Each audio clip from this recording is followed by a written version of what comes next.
seorang kaya, hartanya banyak, dia naik kereta yang besar, megah dan mewah. Dalam perjalanan dia tengok ke sebelah kanan ada tanaman padi sawah yang menghijau. Di tengah sawah, suami sudah menunggu makanan siang tiba. Apa kata orang kaya dalam kereta? Oh, bahagianya petani. Di tengah perutnya lapar, istri dan anaknya datang. Makanan tiba pada waktunya. Air minum dapat menghilang dahaga. Lapar hilang, rindu pun sirna, karena istri dan anak ada di sekitar dia.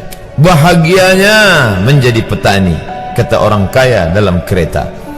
Masa orang kaya berpikir bahwa dia tidak bahagia? Si petani yang bersama anak di pondok tua itu pula memandang orang kaya di atas kereta. Apa kata dia? Betapa bahagianya orang kaya naik kereta, sedangkan aku hanya duduk di pondok yang tua. Maka pada hakikatnya manusia ini dua-duanya tak bahagia. Lalu sebenarnya bahagia itu di mana? Ada seorang anak yang sedang belajar di college university. Maka dia berkata, alangkah bahagianya kalau saya dapat BA. Selepas dia dapat ijazah BA, lalu dia berkata, aku tak bahagia. Alangkah indahnya bila dapat master. Manakala dia dapat master, dia berkata, oh, betapa bahagianya kalau dapat PhD. Selepas PhD dia berkata, susahnya PhD, belum juga dapat kerja. Selepas dapat kerja dia berkata, alangkah bahagianya kalau menikah. Selepas menikah dia berkata, aku tak bahagia sebab orang selalu tanya, dah punya anak apa belum? Selepas punya anak, dia pula berpikir untuk menikah sekali lagi.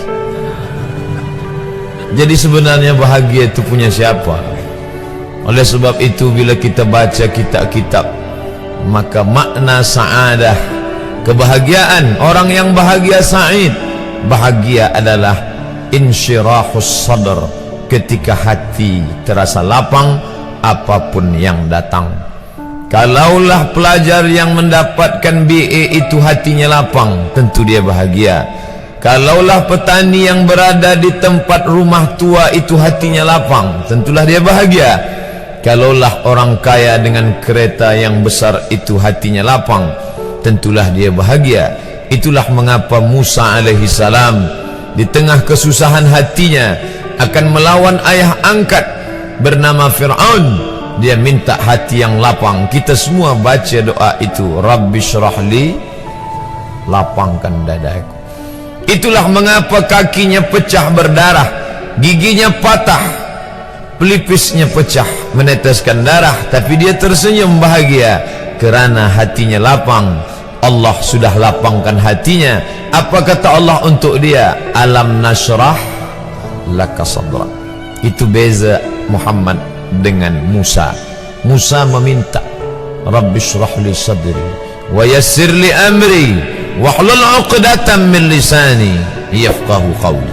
Sedang Muhammad tidak meminta, belum meminta, Allah dah bagi pada dia. Apa kata Allah? Alam nashrah laka sadrak wa wada'na anka wizrak alladhi anqadha dhahrak wa rafa'na laka dhikrak. Bila kau dalam keadaan susah, dua kali Allah ulang, fa inna ma'al usri yusra, inna ma'al usri yusra.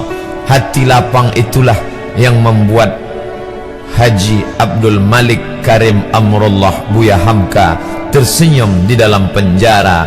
Penanya berjalan perlahan tapi pasti, maka keluarlah tafsir Al-Azhar.